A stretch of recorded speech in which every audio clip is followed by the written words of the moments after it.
कई बार कुछ ऐसे केसेस सामने आते हैं जिसमें समझ नहीं आता कि आखिर फैसला किसकी तरफ करें, जिसका कत्ल हुआ है उसकी तरफ या जिसने कत्ल किया है उसकी तरफ। क्योंकि जब कत्ल करने वाला अपनी कहानी बताता है, अपनी आप बीती बताता है, तो तरस आता है और ताज्जुब होता है कि कैसे कैसे जुल्म सामने आते हैं। लेकिन हकीकत ये है कि क्राइम क्राइम ही होता है, कत्ल का कोई भी जस्टिफिकेशन नहीं हो सकता। तो दोस्तों, आज की कहानी शुरू करते हैं। लेकिन आज की कहानी शुरू करूं उससे पहले नमस्कार दोस्तों, मैं एडवोकेट आरडी आपका चैनल पर स्वागत करती हूं और उम्मीद करती हूं कि आप सब लोग स्वस्थ होंगे, सुरक्षित होंगे। दोस्तों, कहानी शुरू करूं उससे पहले अगर आप अपने इस परिवार में नए हैं या अभी तक आपने चैनल को सब्सक्राइब नहीं किया है तो सबसे पहले आप चैनल को सब्सक्राइब कर लीजिए और इसके साथ ही बेल आइकन ज़रूर प्रेस करें फर्दर नोटिफिकेशन के लिए। और इसके साथ ही कहानी में लास्ट तक बने रहें और कहानी के बारे में आपकी क्या राय है वो भी कमेंट करके ज़रूर बताएं। तो चलिए दोस्तों, आपके कमेंट्स के जवाब मैं वीडियो के लास्ट में ज़रूर दूंगी। तो अब आपका समय नहीं लेते हैं और जानते हैं कि आज की आखिर ये कहानी कहाँ की है और क्या है। दोस्तों, आज की कहानी जो है वो मेरे ही ट्राई सिटी मोहाली की है। 18 अक्टूबर 2017 की सुबह मोहाली पुलिस कंट्रोल रूम को हैरान करने वाली सूचना दी गई कि फेस 10 के मानव मंगल स्कूल के पास एक आदमी ने अपनी पत्नी को रिवॉल्वर से 6 की 6 गोलियां मार दी हैं और शायद सब की सब उसके सिर पर लगी हैं। लेकिन अभी उस औरत की सांसें चल रही हैं। आप तुरंत आकर उसे किसी अच्छे अस्पताल में भर्ती करवा दीजिए, शायद उसकी जान बच जाए। आप कौन बोल रहे हैं, पूछा गया तो फ़ोन करने वाले ने कहा, मैं तो राहगीर हूँ, अपनी आँखों से इस दर्दनाक हादसे को देखा, इसलिए इंसानियत के नाते आपको फ़ोन कर दिया। पर आप लोग समय बर्बाद मत कीजिए, किसी की ज़िंदगी का सवाल है, वह औरत मर सकती है, जल्दी आकर उस बदनसीब को बचा लीजिए। इसके बाद तुरंत पीसीआर वैन को सूचना में बताए गए पते पर भेज दिया गया और साथ ही घटना के बारे में इस इलाके के थाना फेज़ 2 को भी सूचना दे दी गई। फेज़ 2 के थाना प्रभारी इंस्पेक्टर अमरप्रीत सिंह उस समय थाने में ही थे। उन्होंने एएसआई सतनाम सिंह, नरेंद्र कुमार, सतेंद्रपाल सिंह, हवलदार जसवीर सिंह और निर्मल सिंह को साथ लिया और घटना स्थल की ओर चल पड़े। थाना पुलिस के पहुंचने तक पीसीआर की गाड़ी पहुंच चुकी थी। घटना स्थल पर काफ़ी लोग इकट्ठा हो गए थे। मानव मंगल स्कूल की ओर सड़क के किनारे सिल्वर रंग की एक इंडिगो कार खड़ी थी, जिसका बाईं ओर का वाला दरवाज़ा खुला हुआ था और उसी के पास एक औरत ज़मीन पर पड़ी थी। उसके दूर कुछ दूरी पर सड़क पर एक बूढ़ा लेटा था, जिसकी दोनों टांगें ऊपर की ओर थीं। सिर को उसने अपने दोनों हाथों से कुछ इस तरह से सहारा दे रखा था जैसे कि वह बुरी तरीके से किसी मानसिक परेशानी में हो। पुलिस के आते ही वह धीरे से उठा और उसके उठते ही भीड़ में से किसी ने उसकी ओर इशारा करते हुए कहा, इंस्पेक्टर साहब, यही वह आदमी है जिसने पहले इस औरत से झगड़ा किया और इसके बाद रिवॉल्वर निकालकर उसे धड़ाधड़ गोलियां मार दी। इंस्पेक्टर अमरप्रीत सिंह ने पलटकर उस बूढ़े की ओर देखा तो उन्हीं की ओर आ रहा था। इस बीच अमरप्रीत सिंह ने सुना कि लोग कह रहे हैं, यह बुढ़ा तो बहुत खतरनाक है, बच के रहो, अब पता नहीं किसको गोली मार दे। बूढ़े ने भी अपने बारे में कही जाने वाली बातें सुन ली थी, इसलिए अपने दोनों हाथों को ऊपर उठाकर अमरप्रीत सिंह की ओर देखते हुए उसने कहा, सर, मैं आत्मसमर्पण करने के लिए ही आपका इंतज़ार कर रहा था। मेरा खाली रिवॉल्वर कार में पड़ा है और मैंने उसकी सारी गोलियां चला दी हैं जो शायद उसके सिर में लगी हैं। फिर भी आप इसे अस्पताल पहुंचा दीजिए, शायद यह बच जाए। इसका मतलब राहगीर बनकर पुलिस को आपने ही फ़ोन किया था? अमरप्रीत सिंह ने पूछा। जी हाँ, मैंने ही फ़ोन किया था। मैं अपनी गिरफ्तारी देने को तैयार हूँ, लेकिन मेहरबानी करके पहले आप घायल पड़ी मेरी पत्नी को अस्पताल पहुंचा दीजिए, शायद डॉक्टर इसे बचा लें। मैं इसे इस तरीके से मरता हुआ नहीं देख सकता। बूढ़े ने दोनों हाथ जोड़कर कहा, आप परेशान मत होइए, हम इन्हें अस्पताल ही ले जा रहे हैं। फिलहाल आप हमारी गाड़ी में बैठ जाइए। अमरप्रीत सिंह ने पुलिस की गाड़ी की ओर इशारा करके कहा। एम्बुलेंस को पहले ही फ़ोन कर दिया गया था और थोड़ी ही देर में एम्बुलेंस पहुंच चुकी थी। इसके बाद महिला को फोर्टिस अस्पताल ले जाया गया। डॉक्टरों ने चेकअप के बाद महिला को मृत घोषित कर दिया और इसके बाद पुलिस ने शव को कब्जे में लेकर पोस्टमार्टम के लिए सिविल अस्पताल भिजवा दिया। पत्नी को गोलियां मारने वाले उस बूढ़े को हिरासत में तो ले लिया गया था, लेकिन उसके खिलाफ कोई एफआईआर दर्ज कराने को तैयार नहीं था। बूढ़े ने ही 100 नंबर पर फ़ोन करके पुलिस कंट्रोल रूम को घटना की सूचना दी थी। वही इस अपराध का दोषी भी था। वारदात में प्रयुक्त लाइसेंसी रिवॉल्वर भी कब्जे में ले ली गई थी। कोई दूसरा चारा ना देखकर अमरप्रीत सिंह ने अपनी ओर से एक तहरीर तैयार की और एफआईआर दर्ज करवाने को हवलदार सिंह जसबीर सिंह के हाथों थाना भिजवा दिया और कुछ ही देर में थाना फेज 2 में भादंवी की धारा 302 के अलावा शस्त्र अधिनियम की धाराएं 25 और 27 के अंतर्गत निरंकार सिंह के खिलाफ एफआईआर दर्ज कर ली गई, क्योंकि उस बूढ़े का नाम निरंकार सिंह था। सारी कार्यवाही पूरी करके निरंकार सिंह और उसकी कार को कब्जे में लेकर पुलिस लौट आई। थाना पहुंचते ही निरंकार सिंह की तबीयत बिगड़ने लगी और इसके बाद उनके कहने पर उनके मैनेजर अनीश शर्मा को फ़ोन करके उनकी दवाएं मंगवाई गई। अनीश शर्मा के आने पर निरंकार सिंह ने एक साथ 10 तरह की टैबलेट्स खाई। तब कहीं जाकर उनकी स्थिति में सुधार आना शुरू हुआ। अनीश को जब इस दर्दनाक घटना के बारे में पता चला तो वो हैरान रह गए। पुलिस को उन्होंने जो बताया उसके अनुसार सुबह दोनों पीजीआई अस्पताल जाने के लिए एक साथ निकले थे। निरंकार सिंह ने हल्का नाश्ता किया था, जबकि उनकी पत्नी ने ठीक ठाक नाश्ता किया था। दोनों की बातचीत में किसी तरह का कोई तनाव या मनमुटाव नहीं दिखाई दे रहा था। निरंकार सिंह जो इंडिगो कार लेकर आए थे वह उन्हीं की थी। निरंकार सिंह से पूछताछ करना आसान नहीं था।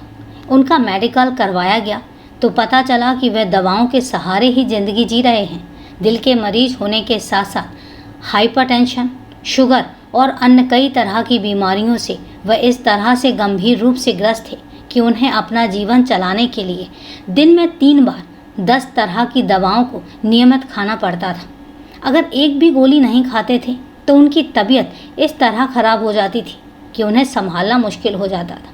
खैर, जो भी था, चिकित्सीय सुविधा के साथ पुलिस ने निरंकार सिंह से मनोवैज्ञानिक तरीके से पूछताछ की और इस पूछताछ में निरंकार सिंह और उनके मैनेजर अनीश शर्मा के बयान से जो कहानी सामने आई वो बहुत ही अजीबोगरीब कहानी थी। 60 साल के निरंकार सिंह सराव मोहाली के फेज 10 में अच्छा खासा सराव होटल था। उसी होटल में टॉप फ्लोर पर वह खुद रहते थे। सन 1977 में उनकी शादी उनसे 2 साल बड़ी कुलवंत कौर से हुई थी।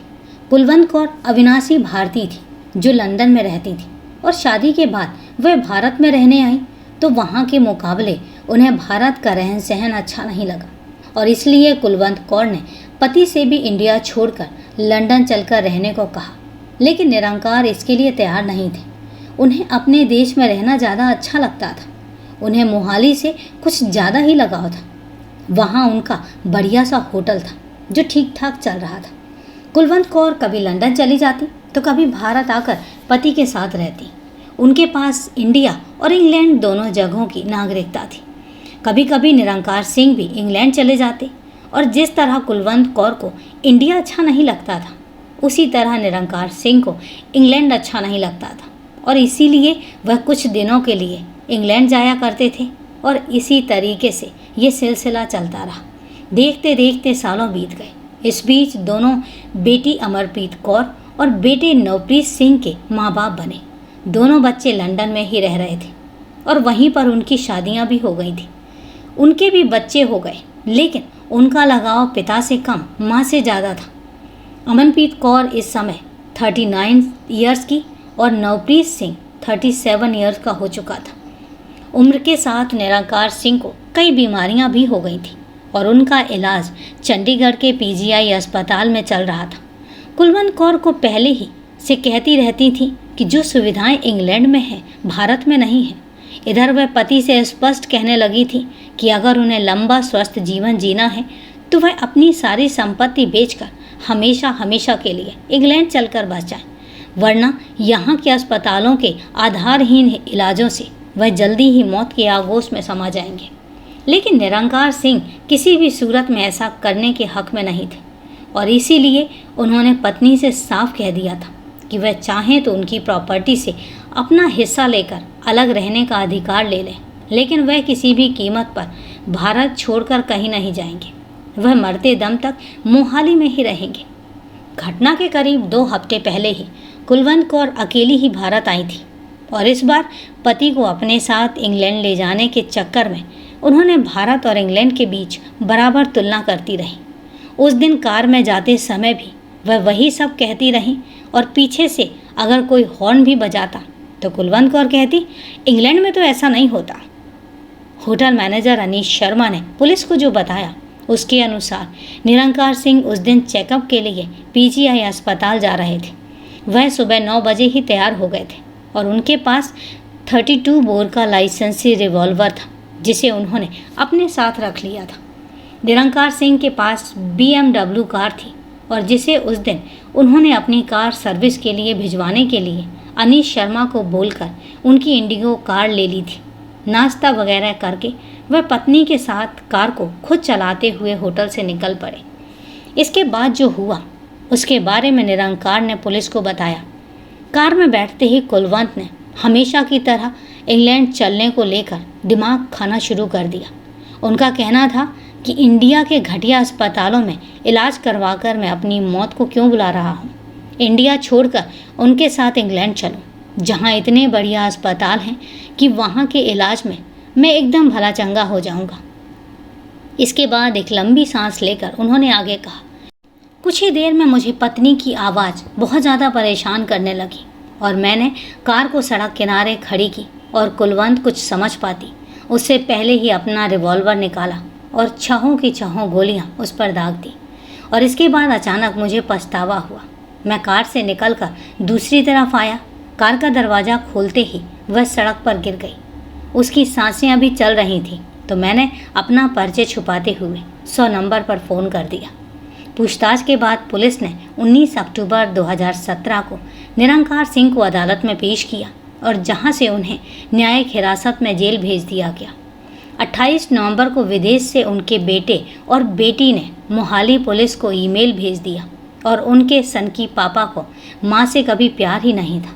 यह सोची समझी साजिश के तहत की गई हत्या थी और इसके लिए उनके पिता को सख्त से सख्त सज़ा दिलाई जाए, ऐसा उनके बेटे और बेटी का कहना था। बहरहाल इस मामले में अभी भी चर्चा चल रही है कि आखिर किसकी सोच गलत थी और किसकी सही। इसका फैसला अब शायद ही हो पाए। तो दोस्तों, ये है एक दर्दनाक कहानी।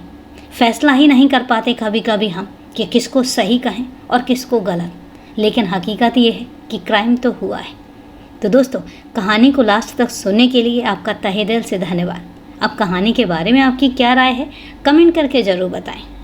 और अब सिलसिला शुरू होता है आपके कमेंट्स और मेरे जवाब का।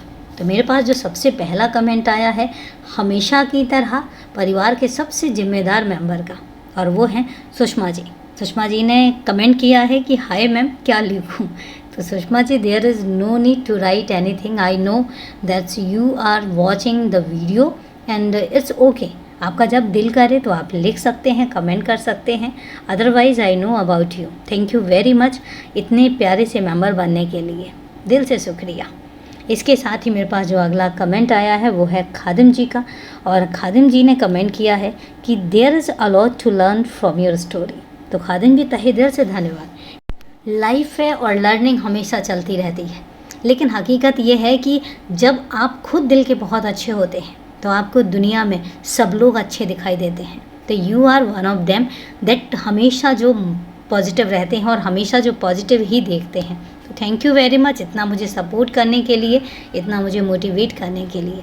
Thank you very much.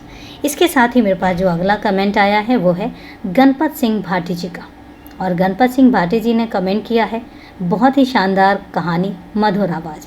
तो गणपत जी, थैंक यू वेरी मच, तहे दिल से धन्यवाद। अच्छा लगा आपका कमेंट पढ़ के। बस ऐसे ही सहयोग करते रहें, सपोर्ट करते रहें, और इसी तरीके से हमारा ये जो कहानी का सिलसिला है ये सालों साल चलता रहे। तो थैंक यू वेरी मच आप सबका। तो दोस्तों, आज के लिए इतना ही। कल फिर मिलते हैं क्राइम की एक सच्ची घटना के साथ, सच्ची कहानी के साथ। तब तक के लिए सेफ रहें, सुरक्षित रहें और अपना ध्यान रखें। जय हिंद दोस्तों, जय भारत।